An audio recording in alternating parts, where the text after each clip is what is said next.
Palakpakan muna natin ang Boston Celtics for winning and dominating the 76ers 3-1. Isa na lang po at sila ay mag-a-advance na sa semifinals sa Eastern Conference. That's a given. Let me tell you what happened in the game. Teka, alam ko may mga magko-comment dyan. Sir Pao, polish ka na ng kulay purple. Hayaan nyo muna ako mag-celebrate dito sa Boston Celtics ko, okay? At ito sabihin ko sa inyo, sa tingin ko, papalag pa ang Houston Rockets mamaya-maya. Pinapanood ko na ngayon at pagbigyan nyo muna rin ako kasi meron akong business meetings after. So baka sa hapon kung sakaling matalo, pero papalag pa yan. Pero pag-usapan muna natin ang Boston Celtics na magcha-champion ngayon. Podcast Sports, the number one independent sports voice of the Philippines. Okay, 128-96.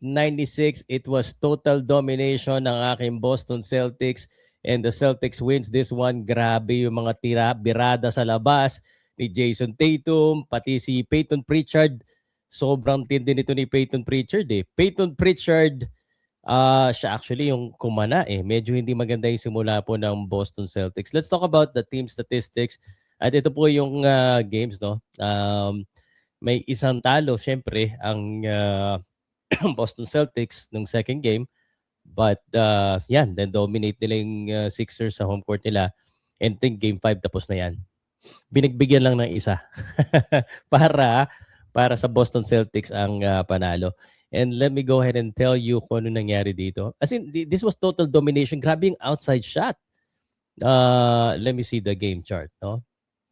Grabe, ang daming tira sa labas eh. Sobrang lahat yata, ang dami. Let's look at this.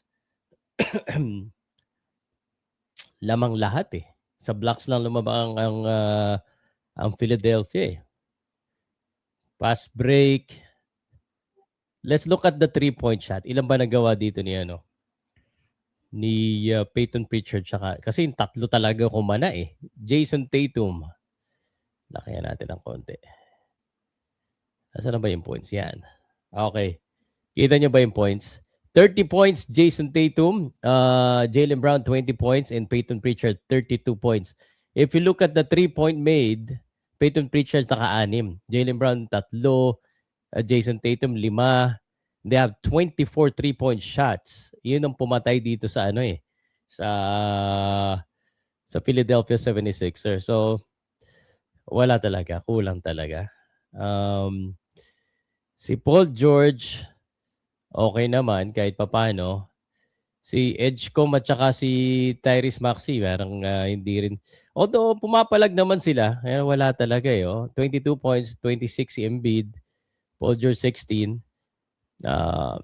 Mismatch. Sorry guys, this one is a mismatch. I think this could be over sa game number 5. So mag-celebrate muna tayo ha.